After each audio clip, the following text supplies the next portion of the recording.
Welcome, everybody. Welcome to the latest episode of In the Know. It's been a while since we've had all three of us together. I'll take responsibility of that. My personal life work has just been kicking my ass, and so just been a lack of availability on my part. But we're here. We're here to talk about the Pelicans, and there is a lot for us to cover. Mason, Jeremy, welcome back. How have you guys been? Despite our teams no longer being in the playoffs, I've been pretty okay. Yep. Just got back from a weekend in Kentucky, watching my trash grad school football team be trash and win a very depressing game yesterday, where both teams' fan base was left sad. But it was good vacation, good time away, and can't believe the season starts in 2 days. Something like that. Funky, glad to be back. I'm glad we lasted all of 32 seconds to both have a baseball and a football reference on a basketball show. I am proud of you guys. We did it. And we're done. We're done. We're never going to cover those sports again in the history of this pod. Just never. So there's a lot to cover with the Pelicans. The first few things from a housekeeping standpoint, the Pelicans had a couple of transactions that showed up on the transaction wire that are noteworthy and worth discussing, involving some guards on the team. And so they picked up the fourth-year option of Jordan Hawkins, in addition to the third-year option for Yves Missi. That one's more expected. And they also did not waive Jaden Springer, the deadline to waive the contract guys so they can clear waivers was, I believe, yesterday at some point. And in order for them to clear waivers on time, otherwise the way E9 contracts work is if those players make it all throughout training camp to this waiver deadline, then they are now on that minimum contract. It's non-guaranteed, so the Pelicans can still cut him anytime until January, and they'll only pay him whatever he's accrued on a per day basis. So he's already started to accrue a cap hit on a per day basis, but they have decided to carry a full 15 roster. They do not have any more roster spots. Jaden Springer has made the roster. And so let's talk about Springer first before we get to Hawkins, because I feel like there's more to talk about with regards to Hawkins and maybe less to talk about with Springer. Why are they keeping Jaden Springer around? Let me check his place of birth. Be right back. It's not. I've already checked it. It's not the DMV. We all had that thought. And then, quite frankly, with scarcity of the position of need, which is big man, I don't get it. But they have their reasons. I don't understand. I mean, that's my same question, too. I think everyone's question, right? Especially given what we'll talk about later on the Kevon Looney injury, and they're thin there. So what do? You go add another guard. I like that comment. But Funky just now insert windy meme. So is there a trade coming? Who knows, right? So that's the only rational explanation, which there's no reason to expect rational explanations for a lot of stuff this team does. So I'm at a loss here. No, yeah. I mean, like, there's no team that is going to be trading for anyone at this point. They're going to let at least a few games go on. But Jaden Springer, first of all, I do have to say, from just an advanced metrics standpoint, just an impact standpoint, he's a better player than Jordan Hawkins, which is a wild thing. This guy just was barely made the 15th spot on the Pelicans, and the Pelicans have picked up the option for Jordan Hawkins for $7 million moving forward. But Springer has been more impactful with regards to winning. He's still not been a positive player, but what really helps him is defense. And just based off of my conversations with people around the team, they just really like Springer. They just, that's a guy that they like how he competes. They like, his character fit on the team.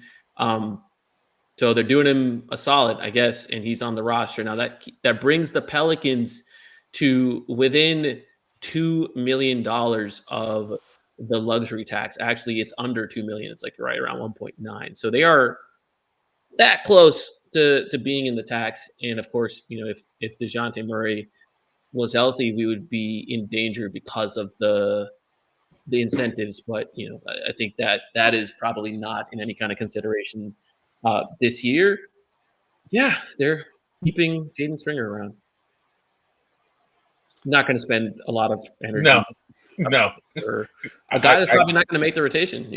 Yeah, I can't find the injury one way or the other about the 15th guy. Yeah, I will say it's impressive how bad of a 3-point shooter is when you look at his other.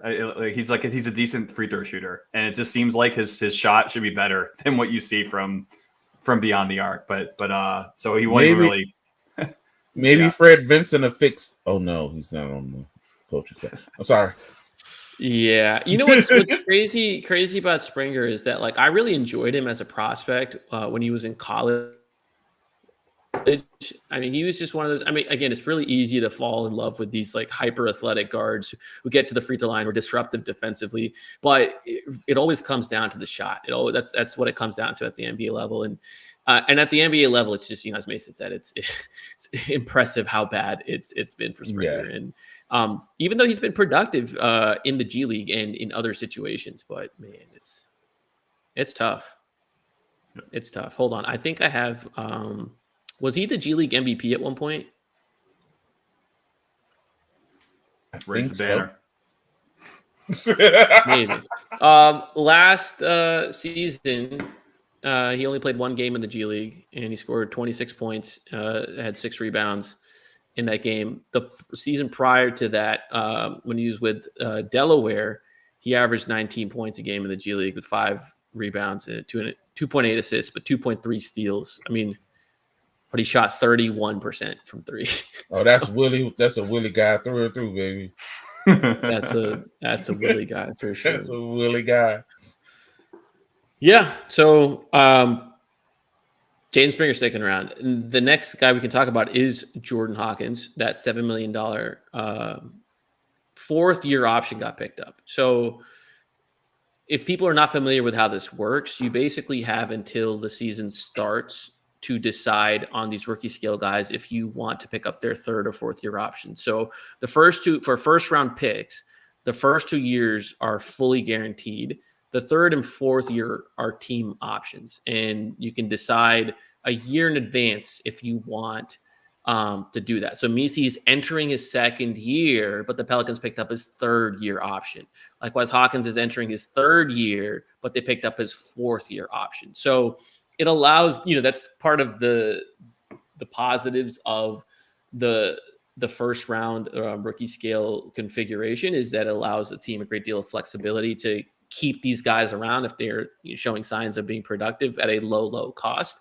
But it also allows a team to get out of situations where a guy may not be being productive and the cost is maybe not commensurate with what they can find on the market. And so with Jordan Hawkins, it's appearing, look, he could have a breakout year this year, and everyone could be like, look, you guys got upset for no reason. It's a $7 million contract. He had a great year. This was a stupid conversation to be had. But at $7 million, if you take a look at the guys who signed for $7 million or less this offseason, there's so many guys that are so much better than him that the whole idea of it being a cost control thing for someone with upside, it just doesn't make any sense to me. But I mean, I'm curious if you guys feel like I'm off base here with that.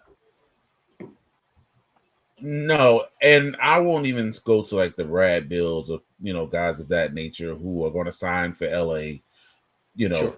to be in our LA. Not gonna talk about Marcus Smart. Sadiq Bey is going to make less than him this year. And I believe Sadiq Bey is a rotation player in the NBA. And I don't think Hawk is a rotation player on this team. So just to do a comparison that's on the team, just shouts out to Jordan Hawkins' family. Enjoy the cash, real talk. Having that cap hold on your books that guaranteed $7 million on your books for a guy who is a shooter who can't really shoot is mind-boggling to me. When you let a shooter go in the summer in Antonio, I can't think of his name. Antonio Reeves. Like, he could have filled this role for a much lower cost this year and next year. That's where it's baffling to me. But again, let me check his place of birth. Hold on. That one does check out. One does check out. That one checks out. I'm as mystified. There's potentially there could be an element of FOMO here, right? Where you don't pick up his option, and then I know we all roll our eyes that Jordan Hawkins having a breakout year, but I mean that maybe that $7 million compared to potentially getting this wrong feels. Can I say something? Can I say something to that?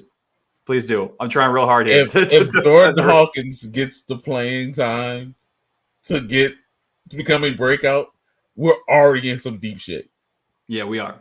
You know what I'm saying? So again, he's gonna get the play time, right? You talk about I guess he is a rotation player on this roster because this roster is lacking quality players through and through. That's in my opinion. And he's going to play because there's no other guys that they can really play. Who should be getting those minutes? That's not going to go ahead, Mason, because I have a comment about that. Because I can pretty easily craft a rotation for the Pelicans based on the guys that are healthy that he's not a part of. That relies on Fierce getting meaningful minutes. I mean, Fierce is going to get those minutes. What's going to happen? Honestly, what's going to happen is Jose is going to get squeezed out of minutes, which is. I can go either way on that, right? If your intention is to win as many games as possible, then Jose needs to play Jose amount of minutes. If your intention is we're putting the chips in on Fears and he needs to be a star at some point, then I do not care about Jose playing. You know what I mean? But that's so much easier to stomach if you have your pick for the next year. That's right? the thing. That's what I understand. And I'm gonna put this comment from Brian Guy on the screen. If he were a first round pick, would we consider this? Well, a couple things. If he wasn't a first round pick, he wouldn't have the option for a fourth year, I believe. Right? It's a great thought. I mean, just in general, just hypothetical. Yeah, but you're right. But if he wasn't a first round pick, Antonio Reeves would be my answer to that. If he wasn't a first round pick, I mean, I don't even it's not even an Antonio Reeves thing. You look. He'll just be a shooter. He'll be a shooter that they wouldn't care this deeply about because he wouldn't even have the contract to add on. First of all, second of all, talk about rotations, brother. I would treat this team like Tibbs does. You're right. There aren't a lot of NBA caliber players, which is why I will play 8-9 guys tops, and Hawk would not be in that 8 or 9 man rotation. Yeah. So I think to Brian's point, I know. So just a little bit of context here. Trajan Langdon and Bryson Graham, when they were in New Orleans and Jordan Hawkins was drafted in Swing Cash, of course, UConn. They loved Hawkins. I mean, it was telegraphed during the draft time that is who they were going to select. Obviously, I think if they could have gotten up for Lively, it's a different story if Lively fell. But Hawkins is someone they loved, and Hawkins is someone that also excels in the workout settings where there's no real pressure and he can just shoot the crap out of the ball in those settings. And the comps that a lot of the Pels decision makers of the old had for him were a lot of the comps that you saw casuals make, which was Ray Allen, and I'm telling you, there are high up Pelicans decision makers who are no longer with the team, of course, that thought this guy was going to be a star. And so, this is a guy that they thought, can get up shots on volume and is going to convert on them. And those are star qualities in their eyes. And obviously that has not panned out. You have a brand new front office who has none of those ties, none of those priors, none of the, you're like, oh, I spent a lotto pick on this guy. That's another part of the conversation is that when the previous decision makers, you try to talk to him about Hawkins, it was like, well, he's a lotto pick. We can't give up on him. Like, like you bring up the idea of like trying to trade him in a year and a half into his career, or 2 years into his career, just because you kind of look around the league and look at how his archetype plays out. And you're like, man, there's not that much. You can forecast this. People said this at the time of the draft. I wrote this at the time of the draft.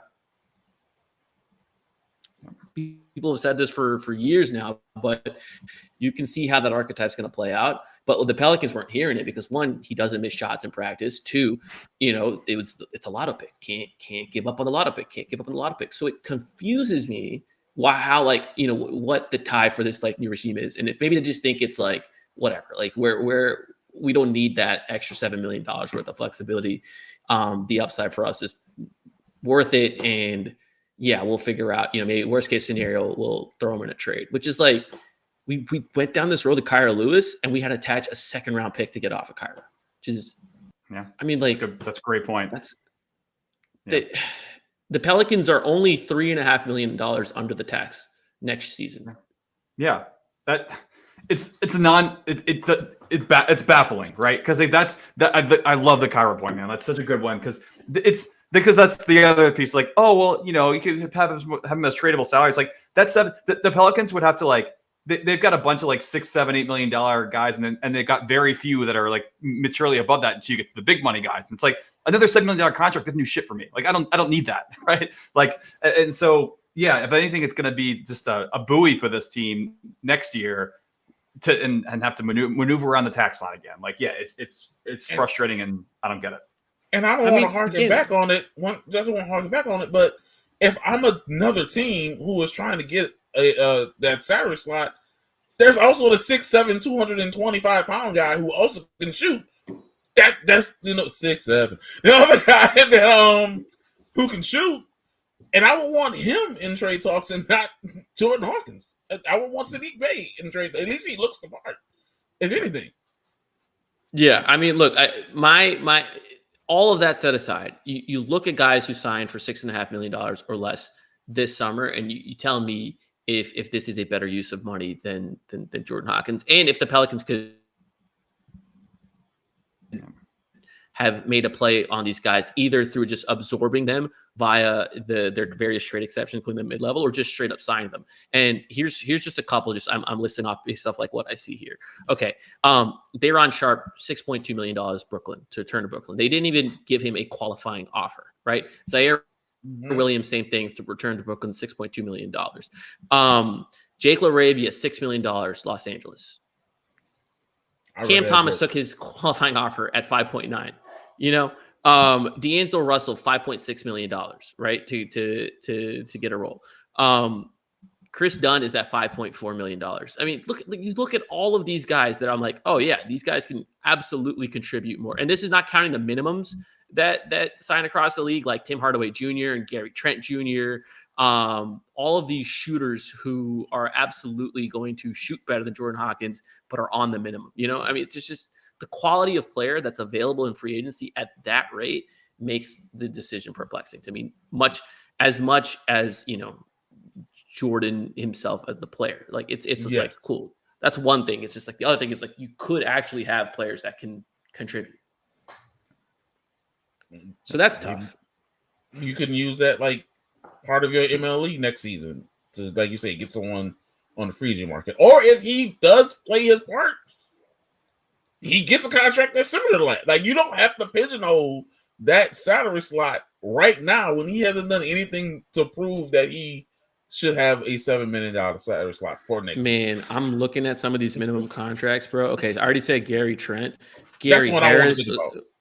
He went Taurean Prince is at the minimum. I mean, these guys aren't great players, but again, I feel like I trust them more as bodies than Hawk. Sorry, I just saw another really good one. Melton went for $3 million. It's like, Lonnie Walker's like not even really in the league. You know what I mean? Like it's tough, man. There's a lot of guys that, it's tough. I think we've harped on it enough. Yeah. All right. So let's that was tough. Let's talk about one more tough topic before we get into like the later half of this show. So since we last recorded, the Pelicans announced that Kevon Looney suffered some sort of knee injury that has a complex medical name that I cannot say off the top of my head. But the timeline they gave was 2 to 3 weeks. And so that takes him out of the season opener, and that leaves the starting center to be Yves Missi. Now, the good news is Derek Queen just a couple days ago was announced to be fully cleared and cleared to resume contact, cleared to play 5-on-5 and all basketball activities. So heading into the season opener, their center rotation is going to be Yves Missi and Derek Queen. Carlo and Hunter Dickinson are on the roster. I'd be very surprised if the coaching staff are willing to get them on the court. How does that make you feel? One, I wish you would have said D'Angelo, rest in peace, and said, how does it feel? Two, we just did this last year, yo. Like, we did this last year. And for the first couple weeks, like, the crazy part is, you look at the schedule, especially over the night, you look at, okay, you got Memphis, who is also lacking, big man depth. And you like, hey, well, Looney. Are they? Well, for the first game, Clark isn't going to play. Edie isn't going to play. They still have an All NBA level player. They still have Sanfield. Their backup big is better than any big the Pelicans have. Well, I don't think Santi is a 5 in that aspect, but I would take him over. Well, yes, he's better. He's a better player than what we had. Derek Queen's going to go over 25. Derek Queen's going to go over 25. Going to make all this look moot. I don't know, but it's just it's rough because you're thinking. Well, I was thinking pre-Looney injury. Okay, maybe we can take some of the. Phoenix is on the roster in the first 11 games. There are a couple more teams that have big man issues, and then Looney gets hit, and it's like we're doing this again. We're doing this again. Yeah, like there are two things. One is that this has been said ad nauseum, but of course the dude that's been habitually healthy for the last 5 seasons gets hurt before three seasons. Fine, they got some 20s in here. You know what I'm saying? All right. But this is classic Pelican shit. Once again, the other is. I don't know. I think about it a little more broadly than just looking at the matchup game because the rebounding is not going to be great without Looney on the floor, but also the Pelicans defense is going to stink too. All holistically, forget just the boards. Herb Jones is the only truly plus guy you've got that you can count on night out in that lineup now. There are other guys that can do it every possession, probably not, but that's my concern is that what is the defensive end of the floor going to look like for this team without Looney anchoring in the middle, which is again kind of scary to say that this team is so reliant on Kevon Looney, but this is where we are right now. So just really tough guy to lose. Yeah. Look, the Pelicans in the 2 NBA teams that they played in the preseason only grabbed 29.5 defensive rebounds per game in those 2 games, which is good for 25th in the league in the preseason so far. That's not good. That is not good at all. Orlando and Houston really made the Pelicans look small. And what's going to be tough for me is that I guess we can talk about just the roster construction as the whole and how they should look to project at the start of the season. What's tough for me with the Pelicans as they are presently constructed is that they're going to have a lot of large stretches game to game where they do not score the ball. And those stretches are probably not going to come with the starters, but they're probably will come with some of those stagger units, especially with the way that Willie likes to, hey, Zion, just go carry these guys that do not know how to score the ball or and it used to be Zion and BI. And now it's that guy. If Jordan is sharing minutes with Zion the way we kind of saw in the preseason, Trey is going to be on the receiving end of some really bad lineups. And he, as good as Trey is, what's not within his skill set at this moment, I mean, it may never be, I'm not sure, but I don't want to put a ceiling on it, but it's carrying those bum lineups. And if you be like, all right, Trey, like, go create for yourself and create for others. We kind of saw that at the back end of the last season. He can create for himself. He will score efficiently, but those other guys around him are going to struggle. And so I think when those stretches of like the Pelicans failing to struggle the ball are happening, what's going to make those runs look even worse is they'll go down on the other end and they'll play defense, and they'll probably play pretty good defense for 18 to 20 seconds of the shot clock. And they'll force a tough shot because they're athletic, and I believe Willie Green as a floor raiser on defense. They'll probably force a tough shot. And some dude is just going to grab an offensive rebound, and we're going to start it all over again. That's going to happen 2 to 3 to 4 times possession. And you're just like, oh my God. And then that's what's going to like, okay, it's been 42 seconds since you've last played offense, and you haven't scored the ball in the last 300 seconds. And so you're just like, it's just going to be a painful watch, in my opinion, in some of these stretches. So that's something they're going to have to figure out. Yeah.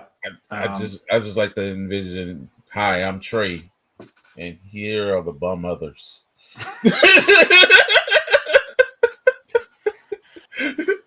You go ahead, Max. Nah, I mean, that is really what deflates you, as a team, right? It's like you can miss a few buckets in a row, and like NBA players are irrationally confident to a fault, right? Mm-hmm. They're gonna hit the next one they're gonna take, but when you get stops and then don't get rewarded for it, and then they get a putback and they get a bucket, and then it turns into runs, that's what really that's what kills you. And so, and that's exactly what the type of roster construction, broadly speaking, that the Pelicans are left with right now. So,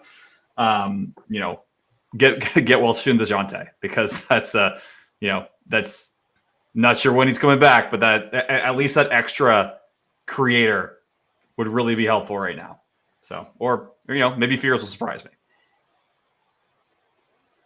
I'm optimistic on Fears, and I do want to touch on him in a little bit, but just kind of continuing on about this big man situation. I think we all kind of discussed a while back in the summer of like, hey, this scenario where the Pelicans exceed expectations is the scenario where everyone stays healthy, and that starting group is one that features Looney and not Messi, and that starting group is like a plus 8 to 10 per 100 possessions, right?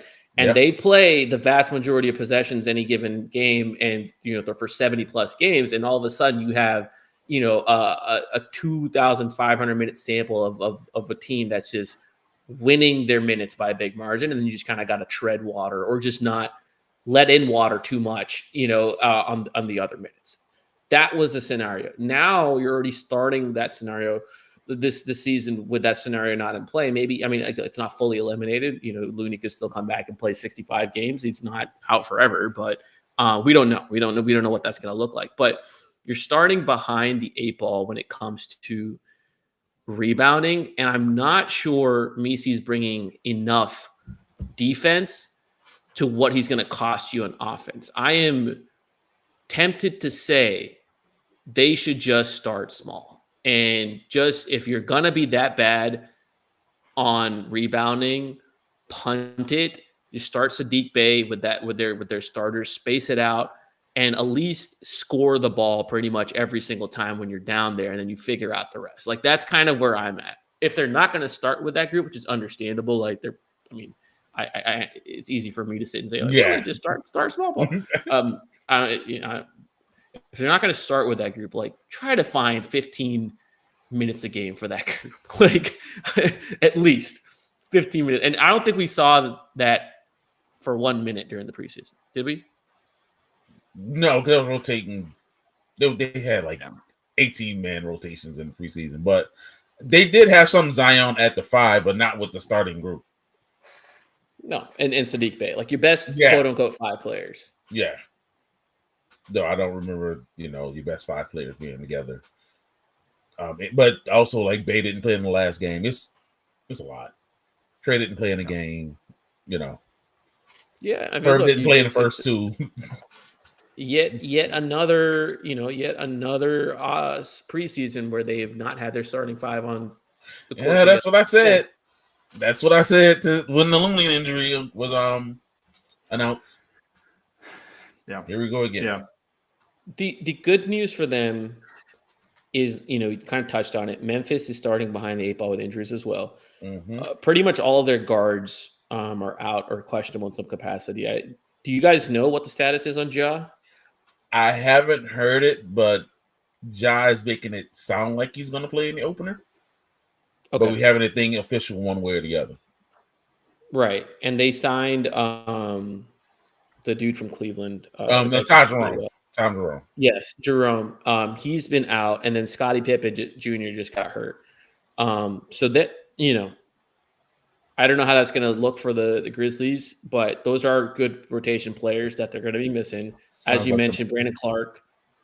What's up? Go ahead. No, go ahead. Go ahead.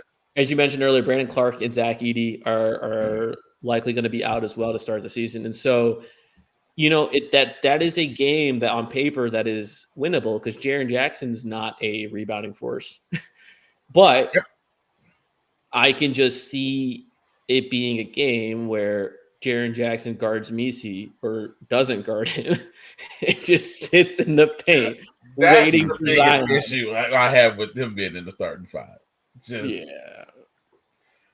He does. At least go ahead. Nah, it's like at least be kind of like what you were saying, Shamit, like about making sure you get enough minutes for who you think your best 5 are on the floor, but be willing to pull the plug right before things get out of hand quickly early, especially in the second half. Like you want to give it time, I get it, to start the season and see what can happen. But like if things are starting to go bad in the first 3 minutes of the second half, like forget it. Like try something different. And so I don't have a lot of confidence in Willie Green being flexible on the fly like that, especially in the first couple of games of the season. But they're going to have to be because this team's got to do whatever they can to win games for all the reasons we've talked about over the last few months. So yeah, we'll see. No, for sure. But speaking about who is a rebounding game, that next game, the alien comes to town. 7'11" Wemby. They'll play him and Cornette together. Yes, they call themselves French Vanilla. That's hilarious. Bruh. That's good. That's a great nickname. I don't care what you say. Bruh. Yeah, I mean, but the Spurs also, again, they're challenged. Their guard play is going to be not quite. Yeah. I'm not that big on Stephon Castle. Dylan Harper's going to be a rookie. Did he only play in one preseason game? I believe so. He put up 11, 8, and 2, but I think it's just one preseason game. Yeah, that's what I'm also not a big Stephon Castle guy. So their guard play is going to be interesting, but they don't need guard play when you got the alien. I think Boban Marjanovic was like, "Oh yeah, I was looking up to Wemby. Like this guy might be like 7'7".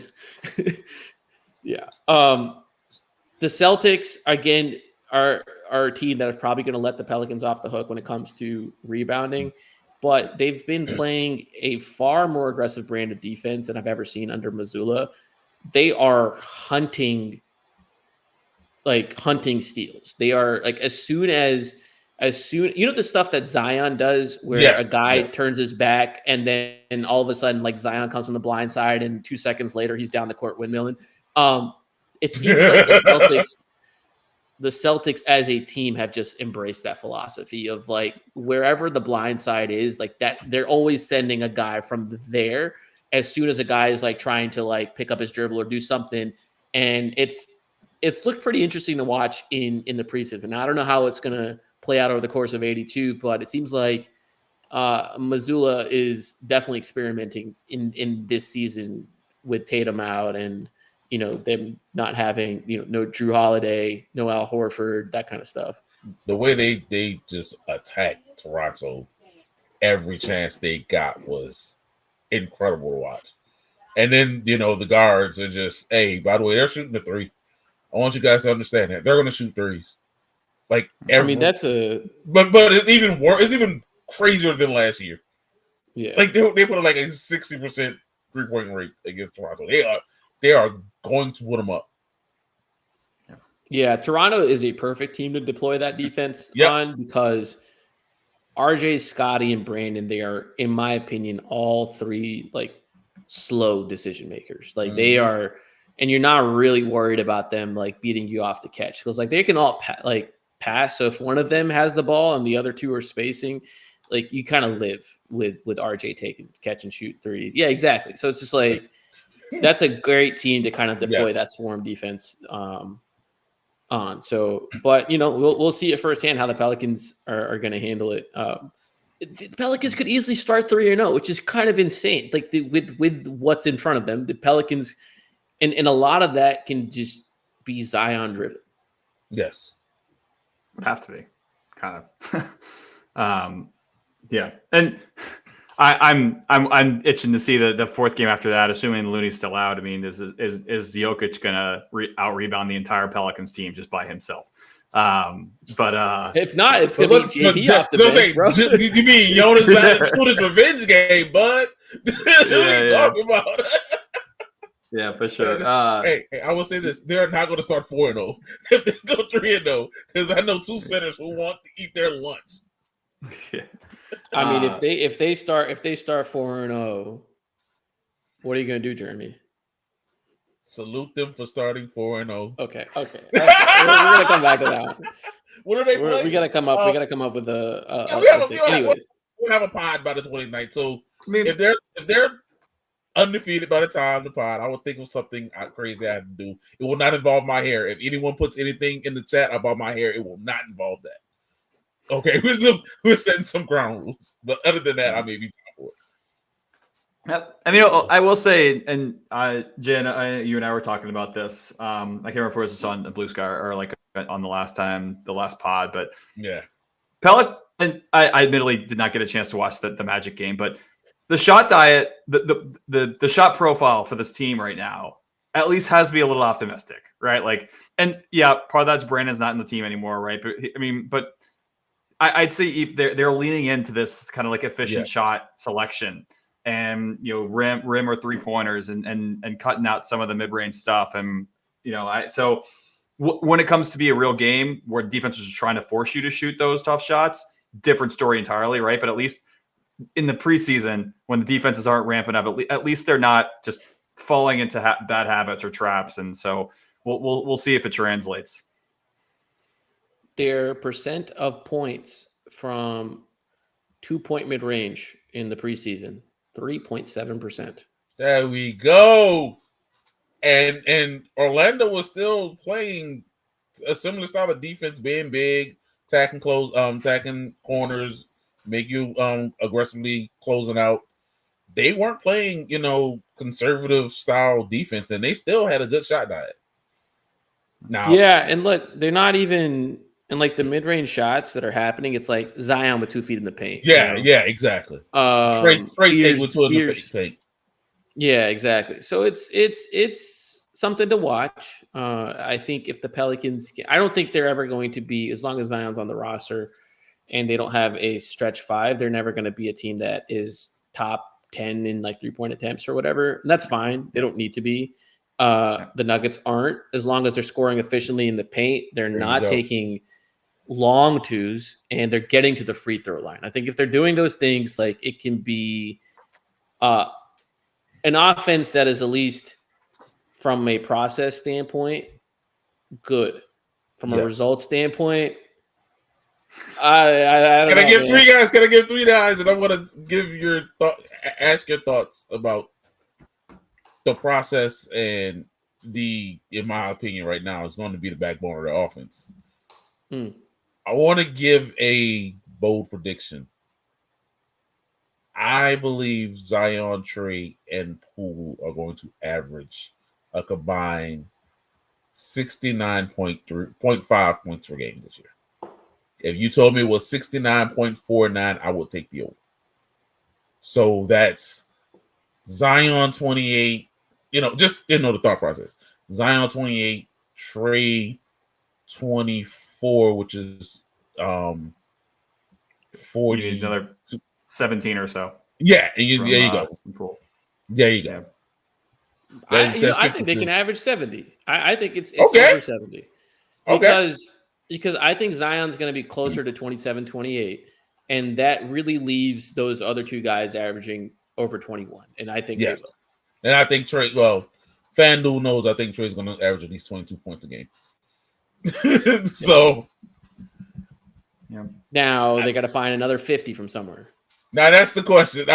So if those three guys, if we're going to pencil them for 70, my question: who's the fourth before DeJounte comes back? Who's number 4 in scoring? And I would bet Sadiq. Okay, Sadiq. Will the gap between 1 and 2, so Zion and 1 and 3, Zion and Poole, be bigger or smaller than Poole and Bay? So let's say if Poole is at 20. Yeah. So that's 8 points. Will Sadiq be a 13 point per game scorer? 11? And that's where I think. Go ahead. I think Sadiq is closer to 15. Okay. But I think Poole is closer to 22. So I think it's a push. Okay. Well, if that's what? Like if it was 21. Yeah, it says 21. 45. Right, then that'd be a push. Yeah, that'd be a push. That's 28 for Z, 23 for Trey. That's 51. 21. Here's a question for y'all. Okay. It's too much math. Forget about it. Here's a better question. Who scores more points? Who scores more points per game? Fears or Herb? Herb, slightly. I agree. Let's say 12. I'm going Fears. I'm going 12. 10.5 Herb, slightly. I think Herb's 3-point volume ticks up this year. And he had a rough year last year, if I remember correctly, 3-point shooting compared to the years before that. So even like a mild bounce back for him, and I think the volume goes up because it kind of has to. Yep. Versus, you could see Fears is going to be so volatile, right? Like he could have 20 in a game, he could have 2 the next, So, and then Jose is the other dynamic here. Like, how much does he play him? So you're bought in on Jeremiah? I'm not bought in. I just think Herb's going to average 11-ish. Okay. And Fears is going to give me about 12 and 13. And I think it might not be an efficient 12 or 13, but I think he's going to take more shots than Herb. I think Herb's, especially with the units that Herb's going to be tasked with, like, dude, where are the shots coming from if it's Trey, Jordan, and Zion like playing with him primarily a lot? You know what I mean? So it's just like, and then if he's with those bench units, I think because of the way they're going to be set up, Fears is going to have the ball in his hand more, and I think he's going to score more. I just think, I think I wouldn't be surprised if Fears is giving you 13 points a game this season. So a super dope season from Jeremiah is what you're saying. I don't know, man. Is it 13 points on 38% from the floor, or is it 13 points on like, hey, this is pretty solid. Like it's averaging at least 1 point per possession. You know what I mean? Like I think 13 on 42% from the floor sounds possible.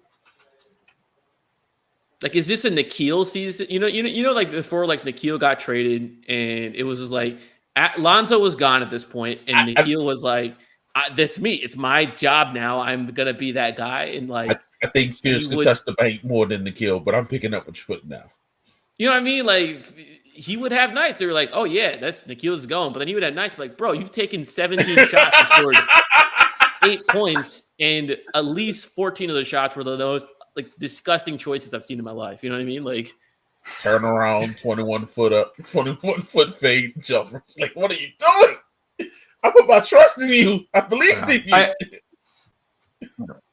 I also think that I'm still taking Herb, and another reason why is because I think there's a real chance that Herb leads the team in minutes per game because they need him to so badly because of the rest of the. That was going to be my next. That's going to be another bold prediction I had. I think Trey's probably more likely to be the leader in minutes per game, but like Herb feels like more necessary to play a ton of minutes. I don't know that Trey's better, right? But I'm having a hard time putting down what I'm thinking. But I just think Herb's going to play a lot, right? And so just by sheer number of minutes, he's going to score. Trey and Herb may have to average 75 minutes a game for this team to win.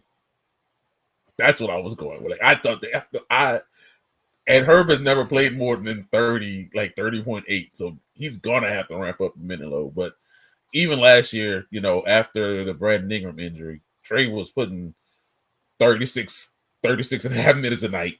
So, well, 2 years ago they had Dyson. They had Dyson to kind of like, yeah. I mean, it's him or.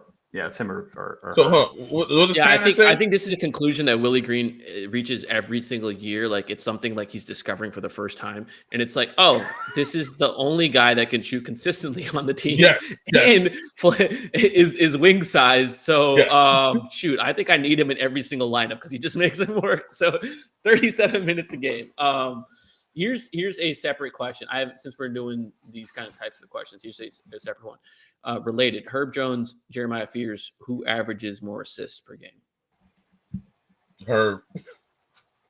Only because I don't think Fears is going to pass it this year. See, I'm going Fears. Yeah. Okay. I'm also going Herb Jones. I'm going Herb. So Herb Jones was at 3.3 assists per game last season. I think if Fears is at 3.3 this season, I'd be surprised. I think if Fears is at 3.3 assists, we're in a bigger issue that we had than we want to admit. I'll say that. For which direction? Congratulations on what AJ DeBanza for Atlanta. If Fears has 3.3 assists a game, that thing is gonna look fantastic. Yeah. Who averages? I see the vision because you need the creation somewhere, right? So Herb's got to contribute there at least until we get DeJounte back. And they're letting him play with the ball in his hands. He's had a lot of attempts this preseason to play with the ball in his hands. Yeah, I agree with X here. I think Herb's going to be playing with more talented players. The other thing is, I think what's made Fears look better as the preseason's gone on is that they've reduced the on-ball load for him. And so he's playing in a lot of those lineups with Poole and then sometimes with Zion, but there's multiple creators on the floor for him. And he's been able to attack a tilted defense. And him being able to do that, in my opinion, has simplified the game for him. And it's allowed him to get downhill. It's allowed him to get to the free throw line. It's allowed him to get easier layups as opposed to, he's got to bring the ball down, create the advantage himself every single time. And then at that point, make a decision on what to do. And his decision, so far is skewed so far towards, I just got to shoot the ball. That's what I got to do. But this, them kind of easing him into, okay, you're just kind of playing more of the scoring guard role that's attacking, or just like you're taking an advantage and blowing it wide open as opposed to like being the someone that like creates it like initially. And I'm not saying he's going to be completely and totally off the ball, but they're having him set back screens. They're having him move off the ball. And I think that's healthier for his overall growth than just letting him rock out. And he attacks the offensive glass with veracity for someone who's that small-ish. Like, he really is active on the boards in ways I didn't expect him to be. I think the challenge, and this is the rub for the Pelicans all season, is with balancing guys like Fears and Queen and trying to win basketball games, is like any of those lineups where you've got him off the ball, you can play him off the ball and kind of let him find his groove. Those lineups are going to be a dumpster fire defensively, probably, right? Like any defense is a lost cause. I'm saying defense is a lost cause, bro. Like, look, I think they're going to be fine. Like, I think the sooner they lean into the switchy turnover generation style of defense, the more fun everyone's going to have because it's going to be easy buckets. They're going to catch some teams off guards. They're just, if you have to ask them to like run the shell drill and like play like ice defense where the funnel no, they guys to can't do that. easy, bro. Like it's They can't it's do gonna that. be bad. No, It's got to be chaos. It has to be chaos. Attack passing lanes. Attack guys who are not paying attention. Backside, weak side help. like they should try to lead the team like league and steals. Like that's the team they should try to be. Yep. Remember when Minnesota just had this crazy trapping defense when they first got Gobert and Cat and just had Cat at the level frantically. They should try some of that. They should not try to just play basic drop and ice defense. That's all I'll say. Yeah, I mean, okay, a related question. Who leads the team in steals per game? Zion. I'm going to say Zion. I like that call. It feels like either Zion or Trey to me. Steals? Not Herb? Herb got 1.9 steals last year. But I was thinking Herb or Zion, but I mean Herb or Zion, but I think Zion is just going to try. Remember when Iverson was averaging 2.2 steals a game because he just attacked every bounce pass and try to shoot every gap? I think Zion's going to try to do that. Maybe sometimes it's detriment. I think it's also Zion just because he's in shape to gamble more. Yep, that's what it is. He's just going to attack everything. See ball, get ball. Play defensive end. I think teams. I think it'll be easier for teams to try to avoid not to Kawhi Herb, but like avoid him. And then Trey's minutes and Trey's length. I think Trey could generate some good steal volume, but I think Zion's the pretty obvious choice for me. Obviously, he's gonna average, like I say, 2.2 steals. Oh, Zion gonna play defense. Kinda. Yeah. I mean, DeJounte would be a sleeper call if he was healthy, yeah. Because he had over 2 steals before he got hurt. Like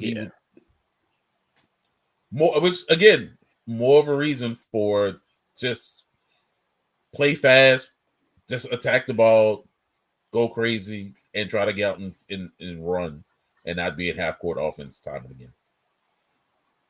Mason, Herb had double the steal rate traded.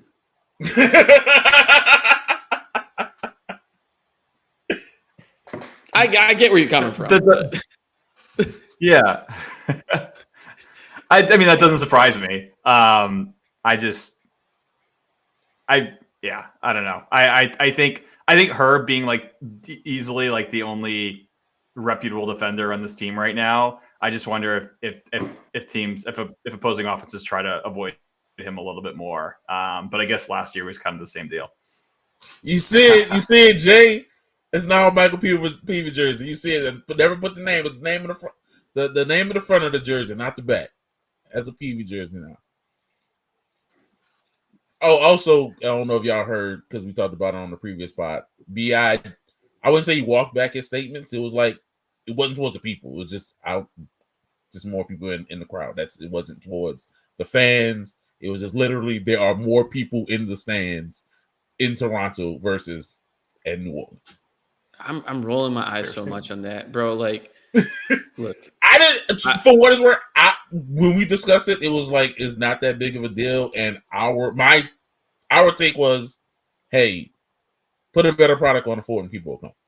And I'm just saying, it's like how can you, first of all, even if it was a shot at the Pelicans, how you look with your own eyes at the Pelican stands. You ever show up 10 minutes before a game, bro? None of those seats are taken, and so it's just like, players talk about that stuff all the time. Like they talk about like, oh, we go to OKC, man, their fans are up, like the whole arena's packed. We come to like New Orleans, like there's nobody there, and people talk about Miami like the same way. Like people don't they show up to Miami, you know what I mean? So it's just like, if it was a shot, I do not care. Since it's not a shot, the fact that he's having to walk it back, I just think this is the least interesting part of basketball discourse, bro. Like, I feel like anytime someone like leaves an organization, people are always trying to find a way to like, how are these words, like, CJ said, the Wizards are one of the top organizations What did he say? He said the Wizards are one of the top most organized teams that I've been on, or something like that. I'm like, bro, you've been on 2 other teams. Like, what are you talking about? And as soon as I read that comment, I was like, oh man, he taking Porter to the woodshed. This is ridiculous for no reason. But also that sounds like something someone says to be nice about a franchise where you can't find much else nice to say. Yes.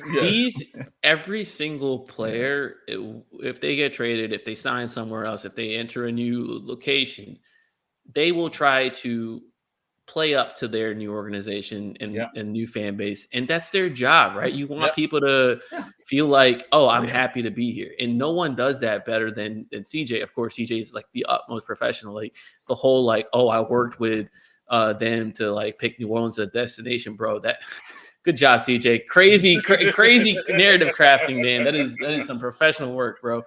But that's the thing. And BI is so like genuinely, he's so much of a, in this regard, like he is a genuine space cadet that like I completely believe he did not think about New Orleans at all in any capacity. I think he just like thought about the first thing that came to his mind, which was, oh yeah, there's a lot of people in the stands.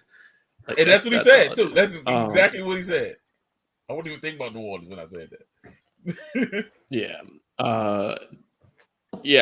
That's whatever. Enough of that. Pelicans kick off their season in Memphis on Wednesday, and it's going to be their first time to get to see them in action after all the stuff they've done in the preseason.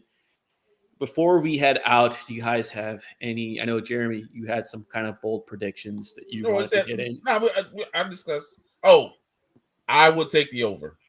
I'm going to be on their record.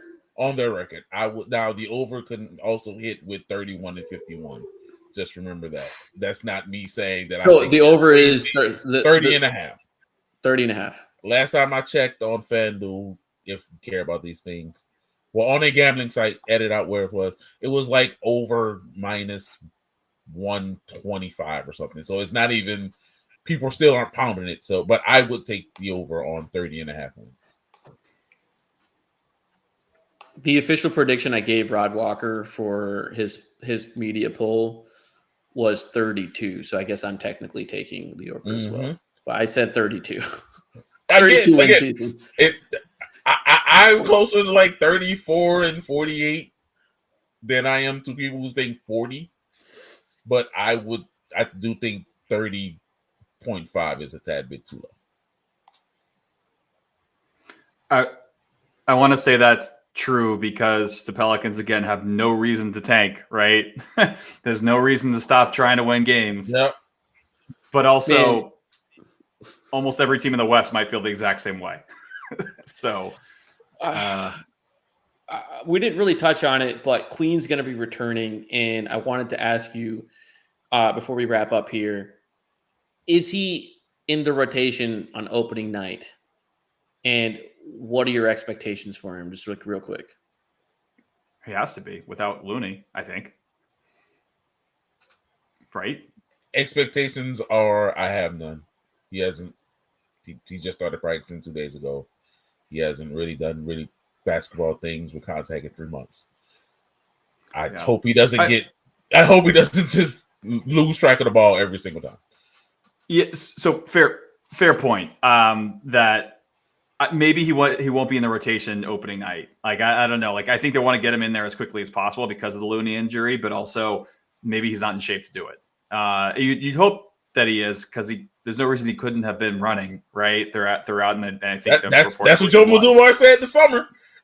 Yeah. So you'd hope he's going to be in game shape. Queen's also made it a point to mention, like, every time we've talked to him at practice every time we've talked to him when he's been made available to the media, he's been like, just been doing conditioning. I'm sick of it. Like, yep. Good.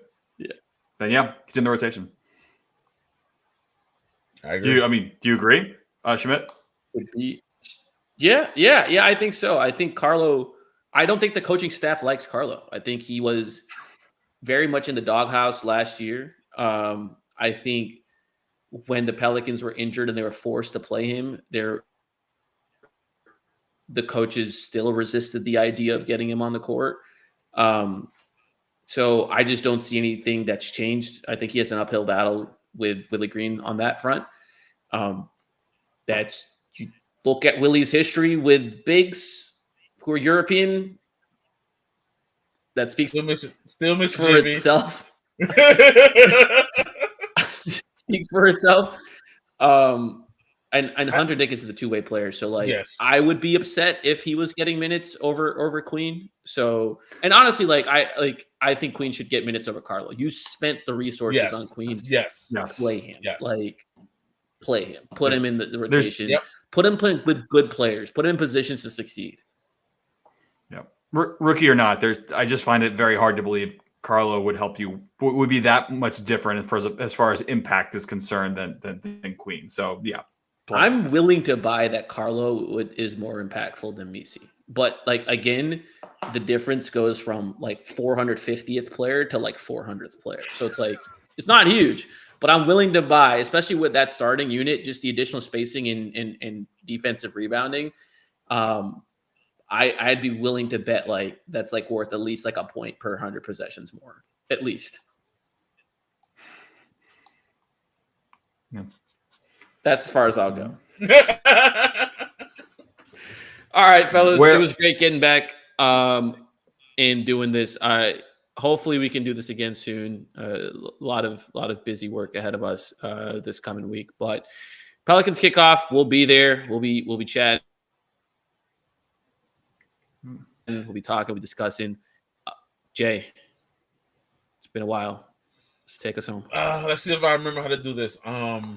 Thank you all for who are in the chat. I don't see the number on here, but we appreciate you guys come kicking with us, especially because we didn't promote it prior. Love each other. Tell a friend to tell a friend. Subscribe to the channel. Hit the bell. Subscribe to the podcast. We are still a podcast. We do release this in audio. I know it's crazy. We already do it, but we do. And share the audio version as well. Again, tell a friend to tell a friend. Love y'all. Talk to y'all later.